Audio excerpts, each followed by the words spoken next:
बार जी जेका चूंड थिए थी पई उनमें असां ॾिठो आहे त जीअं तव्हां मुदाख़लत जी ॻाल्हि कई, हर हवाले सां मुदाख़लत,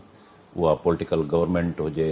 ॿिया इंफ्लुएंशियल ग्रुप हुजनि, उन्हनि जी मुदाख़लत, इहो मुदाख़लत खे रोकण जो छा को मैकेनिज़म आहे तव्हां वटि, छाकाणि त अल्टीमेटली इहा मुदाख़लत थींदी रहे थी पई? ॾिसो, मैकेनिज़म मौजूदु आहिनि सिंध बार काउंसिल वटि। जेको मां सिंध जी हद ताईं जेकॾहिं ॻाल्हि कयां ऐं जेकॾहिं मुल्की लेवल ते तव्हां वेंदो त पाकिस्तान बार काउंसिल, इहे इदारा जेके आहिनि इहे लाइसेंसिंग अथॉरिटी आहिनि ऐं चेक एंड बैलेंस रखणु, उहो वकील जी रजिस्ट्रेशन खां वेंदे असांजो जेके इलेक्शन्स आहिनि उन्हनि सभिनी जा रूल्स ठहियल आहिनि ऐं उन में हिकिड़ा क़ाइदा ऐं ज़ाब्ता तय थियल आहिनि। पर जीअं पूरे मुल्क में आइन बि आहे, कानून बि मौजूदु आहिनि, पर उन्हनि जी अमलदारामत उन्हनि ते जेका आहे उहा सवालिया निशान आहे, तीअं असांजे बाज़ जे अंदरि बि इहे इशूज़ आहिनि त उहे